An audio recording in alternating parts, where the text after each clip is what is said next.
Hello दोस्तों। Recently 2 दिनों से एक न्यूज़ वायरल हो रही है आईएएस अभिषेक सिंह को लेकर। अभिषेक सिंह आप सब जानते हैं, आप सबने उन्हें मतलब एज ए आईएएस तो जानते ही होंगे। देन अदर उनके जो कुछ वेब सीरीज़ में उन्होंने काम किया है, म्यूज़िक एल्बम्स उनके आए हैं, तो उसके थ्रू भी आप जानते ही होंगे उन्हें।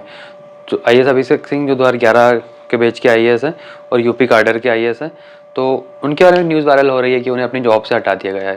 तो एक्चुअली उन्हें अपनी जॉब से नहीं हटाया गया, उन्हें अभी ये सबको पता है गुजरात में इलेक्शंस आने वाले हैं, तो इलेक्शन कमीशन ऑफ इंडिया ने उन्हें एज ए ऑब्जर्वर अपॉइंट किया था, as a election observer appoint किया था गुजरात में। तो उसके कारण उस टाइम पे जब उन्हें अपॉइंट किया गया, देन वो उन्होंने उस पद को जाके संभाला, तो उस टाइम पर उन्होंने एक पोस्ट जो एक पिक्चर जो है अपने इंस्टाग्राम अकाउंट पे अपलोड कर दी। तो उसके कारण उन्हें उस ऑब्जर्वर की पोस्ट से हटा दिया गया है, ना कि उनके आईएएस की जॉब से। तो देखते हैं पूरा जो मुद्दा है वो क्या है। इस मुद्दे को द हिंदू और इंडियन एक्सप्रेस ने भी अपना न्यूज़ में छापा था, तो हम देखते हैं जो हमने यहाँ पे न्यूज़ लिखी है, जो इंडियन एक्सप्रेस से लिखी हुई है। तो इसकी हेडिंग है कि Gujarat poll observer put up pics on posting on Instagram replaced. मतलब उन्होंने अपने इंस्टाग्राम अकाउंट पे एक पोस्ट की थी जिससे कारण उन्हें रिप्लेस कर दिया गया।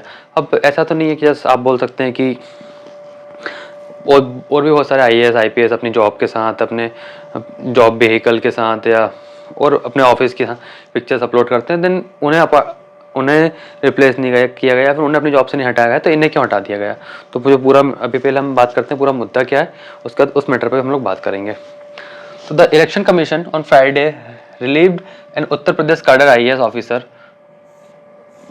IAS Abhishek Singh on his duty as a general observer in the Gujarat Assembly elections after he shared photo of his posting on social media, इसी सोर्स से। तो इलेक्शन कमीशन के सोर्स से बताया गया कि उत्तर प्रदेश काडर के जो आईएएस है, आईएएस अभिषेक सिंह, उन्होंने अपने इंस्टाग्राम अकाउंट पे एक पोस्ट और पिक्चर अपलोड की थी अपनी, जिसके कारण उन्हें इलेक्शन कमीशन ऑब्जर्वर के उससे हटा दिया गया है।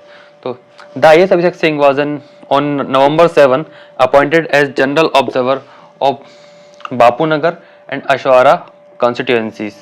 तो ये जो 2 कॉन्स्टिट्यूएंसीज है, विधानसभा सीट है, यहाँ के लिए उन्हें ऑब्जर्वर अपॉइंट किया गया था इन अहमदाबाद डिस्ट्रिक्ट। तो अहमदाबाद डिस्ट्रिक्ट की जो 2 कॉन्स्टिट्यूएंसीज है, यहाँ के लिए उन्हें इलेक्शन ऑब्जर्वर अपॉइंट किया गया था for the Gujarat poll to be held in December. Now it had come to be an election commission's notice that Singh had used Instagram to share photos of his posting or joining as general observer and used his official position as a publicity stunt. तो ये word ध्यान रखिएगा कि इसे उन्होंने publicity stunt बोला है election commission ने। The election commission wrote to the Gujarat chief electoral officer on Friday. तो एक्चुअली होता क्या है कि जैसे कई इलेक्शंस होते हैं, जैसे गुजरात में इलेक्शंस है, तो वहाँ के जो ऑब्जर्वर जो उसकी ड्यूटी के लिए आईएएस अपॉइंट किए थे, वो लोकल आईएएस नहीं होते। मतलब किसी भी स्टेट में इलेक्शन होंगे तो वो उस स्टेट के आईएएस ऑफिसर है जो भी उस पोस्ट को संभालेंगे, वो लोकल नहीं होंगे, क्योंकि जैसे होता नहीं कि आप मिनिस्टर्स वगैरह से आपकी पहचान है या कुछ भी बहुत सारे इशूज हो जाते हैं। तो जो हमेशा जैसे कि अभी ये उत्तर प्रदेश से हैं, तो इन्हें गुजरात में अपॉइंट किया गया। तो गुजरात के लोकल जो आईएएस है, जिनकी वहाँ पोस्टिंग है as a civil service servant as a IAS, उन्हें वहाँ इलेक्शन ऑब्जर्वर के उसमें अपॉइंट नहीं किया गया। तो उसके बाद बात करते हैं the election relieved the officer of his duty and divide him election related duty till further order. The election ordered Singh to leave the constituency immediately and gave another officer the additional charge. A new observer was appointed. तो basically होता क्या है कि जैसे अगर आपका कहीं से कुछ ट्रांसफर हुआ है, तो जब तक जो न्यू ऑफिसर आता है, आप उससे उस जॉब को हैंड ओवर करके देन उस ऑफिस को छोड़ के अपने जो आपकी न्यू ज्वाइनिंग है वहाँ ज्वाइनिंग कर लेते हो। बट यहाँ पे क्या क्या बोला इलेक्शन कमीशन ने कि भाई आप जो है आप इमीडिएटली आप छोड़ दो, वहाँ पे जो भी किसी को आप एज ए ऑब्जर्वर अपॉइंट कर दो। देन इलेक्शन कमीशन तब तक इलेक्शन कमीशन ऑफ इंडिया एक न्यू ऑब्जर्वर अपॉइंट नहीं करता है। तो ये जो पूरा मुद्दा है, तो बात अभी यही आती है कि एक पिक्चर अपलोड करने पे ऐसा क्यों इशू हो गया, जैसे बहुत सारे आईएएस वगैरह अपलोड करते हैं। तो ये सब बात हम जानेंगे, बट इससे पहले आईएएस अभिषेक सिंह का उन्होंने जब पोस्ट को छोड़ने के बाद एक पोस्ट उन्होंने अपलोड की इंस्टाग्राम अपने ट्विटर हैंडल पे, पहले हम वो देख लेते हैं। तो यहाँ पर हम जो पिक्चर देख रहे हैं, ये आईएएस अभिषेक सिंह ने जो उन्होंने ट्वीट किया अपने बचाव में, उन्हें अपनी जॉब से रिप्लेस करने के बाद, जिसमें उन्होंने जो जिस पिक्चर्स पे कंट्रोवर्सी हुई थी, जिस पोस्ट पे कंट्रोवर्सी के कारण ईसीआई ने उन्हें उनकी ऑब्जर्वर की जॉब से रिप्लेस किया, उसे उन्होंने स्क्रीनशॉट में डाला है और कैप्शन में लिखा है कि I accepted the honourable ECI's decision with all humility, तो I believe there is nothing wrong in this post, a public servant in a car bought by public's money, reporting for public duty with public officials, communicating it to the public. It is neither publicity nor a stunt.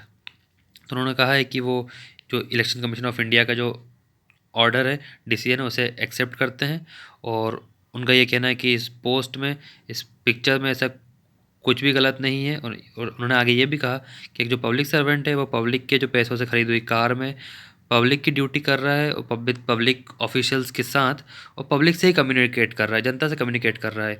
तो इसमें उन्हें नहीं लगता कि कोई publicity है और कोई पब्लिसिटी स्टंट, क्योंकि ईसीआई ने जो वर्ड यूज़ किया पब्लिसिटी स्टंट, ऐसा कुछ भी नहीं है, ये उन्होंने अपने बचाव में कहा। और यहाँ पे साथ में उन्होंने जो पोस्ट, वो जो फ़ोटोज़ है जो उन्होंने, जब उन्होंने एज एन ऑब्जर्वर अपनी जॉब, अपना पद संभाला था, तो तब पिक्चर्स क्लिक करके जो अपने इंस्टाग्राम अकाउंट पर डाली थी और ट्विटर हैंडल पे भी अपलोड की थी, वो पिक्चर्स है, जिसके कारण ईसीआई ने उन्हें उनकी जॉब से रिप्लेस कर दिया गया है। तो यहाँ पे आपने देखा अभिषेक सिंह ने जो उनके जो रिप्लेसमेंट के बाद जो पोस्ट किया है, तो उसके बाद हम डिस्कस करते हैं कि इलेक्शन कमीशन ने ये डिसीजन क्यों लिया। तो इलेक्शन कमीशन का जो काम है, जो सब, वो तो आपको पता होगा। Central election commission of India, state election commission of India के जो काम है वो आपको सब पता होगा। तो यहाँ पे हम डिस्कस करते हैं representation of the people act 1951। इसके अंदर में बहुत सारे सेक्शन और सब सेक्शंस है। तो इसके अंदर जो अपॉइंटमेंट ऑफ ऑब्जर्वर है उसका भी डिस्कशन किया है। उसके बाद उसको जो फैसिलिटीज़ दी जाती है, उन फैसिलिटीज़ का भी डिस्कसन इसके अंदर मिलेगा। तो वो हम लोग डिस्कस नहीं करेंगे क्योंकि फिर वो बहुत ब्रॉड लेक्चर हो जाएगा। बस यहाँ पे हम लोग बस वो डिस्कस करेंगे कि उन्हें हटाने का रीज़न क्या था। जैसे जो facilities election commission of India देता है ऑब्जर्वर को, बहुत ज़्यादा फैसिलिटीज़ मिलती है। उसके बाद जो लोकल एडमिनिस्ट्रेशन है वो भी अलग से अपनी तरफ से फैसिलिटीज़ देता है। फैसिलिटीज़ इसलिए, वो लोकल एडमिनिस्ट्रेशन जो फैसिलिटी देता है उसको आप चापलूसी बोल सकते हो। चापलूसी इसलिए क्योंकि जब ऑब्जर्वर जब आता है तो उसको बहुत सारी पावर देकर इलेक्शन कमीशन इंडिया भेजता है भैया। तो अब वो उसका काम पूरा सब कुछ ऑब्जर्व करना है, नज़र रखना है भाई कि कोई किसी ऑफिसर की सांठ गांठ तो नहीं है किसी मिनिस्टर के साथ, या जो इलेक्शन के लिए जो वहाँ से अपॉइंट हुआ है, जो इलेक्शन लड़ने वाले कैंडिडेट्स हैं उनके साथ तो कोई सांठ गांठ नहीं है, या कोई उनको सपोर्ट तो नहीं कर रहा डायरेक्टली इनडायरेक्टली।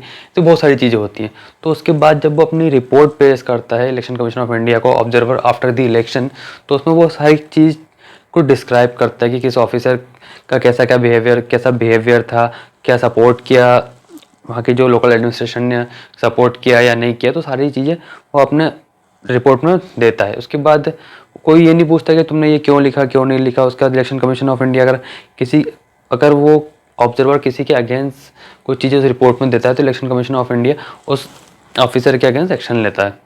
ऑब्जर्वर से फिर कोई नहीं पूछता कि भाई तुमने ऐसा क्यों दिया, क्या नहीं, क्यों किया, क्यों नाम दिया, क्यों नहीं दिया, बट रीज़न कोई नहीं पूछता क्योंकि उसको जो काम दिया ऑब्जर्व करने का वो उसके अकॉर्डिंग अपनी रिपोर्ट देता है। तो इसलिए इलेक्शन कमीशन ऑफ इंडिया तो उन्हें फैसिलिटीज़ देता ही है, बट जो लोकल एडमिनिस्ट्रेशन है उन्हें और बहुत ज़्यादा फैसिलिटी देता है ताकि उनके लिए दिक्कत ना आए। तो उसके बाद जो रिप्रेजेंटेशन ऑफ पीपल एक्ट 1951 है उसका एक सबसेक्शन है 28A। तो इस सबसेक्शन के अंदर हम लोग returning officer, presiding officer etcetera, मतलब इसी के अंदर ऑब्जर्वर भी आता है, and deemed to be on deputation of election commission. तो उनके जो डेप्यूटेशन है का डिस्कशन किया कि डेप्यूटेशन किस पर्पस से या किस कारण इलेक्शन कमीशन कर सकता है उनका।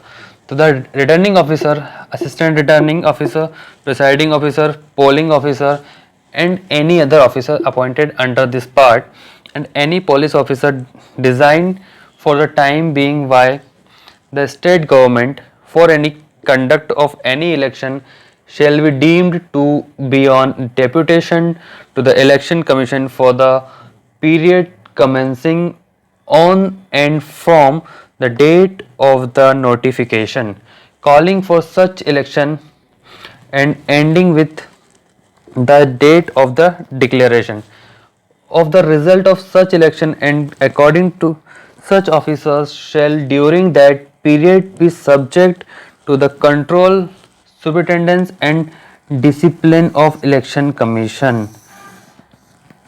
तो ये जो वायलेशन किया है, जो उसके रूल के वायलेशन किया गया भाई देखो, अगर इलेक्शन कमीशन को बताना होता कि कौन सा ऑफिसर कहाँ एज एन ऑब्जर्वर अपॉइंट किया है, तो फिर जो लोकल स्टेट के जो आईएएस ऑफिसर थे, जो कैंडिडेट्स थे, तो वो नहीं अपॉइंट कर देता ना, या फिर उसी डिस्ट्रिक्ट के डिस्ट्रिक्ट मजिस्ट्रेट को या और अलग अदर आईएएस को अपॉइंट कर देता है as an observer. But observer, ताकि जो पार्शियलिटी है वो ना हो, जो डिस्क्रिमिनेशन है वो ना हो, और जो फ्री एंड फेयर इलेक्शन पूरा फेयरली किया जाए, मतलब कोई भेदभाव, बिना भेदभाव के इलेक्शन किया जाए। इसलिए अदर स्टेट के कैडर को लेके आते हैं दूसरे स्टेट में इलेक्शन करवाने के लिए एज एन ऑब्जर्वर, ताकि क्योंकि लोकल पॉलिटिशियंस को आप जानते नहीं हो, लोकल कैंडिडेट्स को आप जानते नहीं हो, तो ऑब्वियसली आप डायरेक्टली इनडायरेक्टली उन्हें सपोर्ट नहीं करोगे, और जो है अपना फेयर वर्डिक्ट जो है फेयरली अपनी ड्यूटी पूरी करोगे।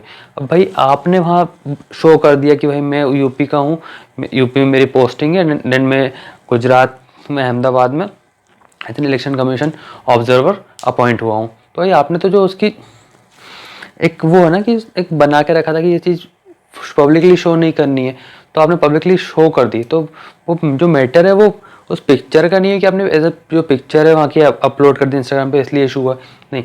जो इशू क्रिएट हुआ है वो इशू इसलिए क्रिएट किया गया है क्योंकि आपने जो पब्लिकली वो रिवील कर दिया है कि भाई आपको अपॉइंट किया गया था, वो चीज़ गुप्त रखी गई थी इलेक्शन कमीशन द्वारा कि किस ऑफिसर को कहाँ अपॉइंट किया गया है, बट आपने पब्लिकली बता दिया कि भाई मैं वहाँ का इंसान कैडर का आईएएस और मैं यहाँ एज एन ऑब्जर्वर अपॉइंट किया गया हूँ।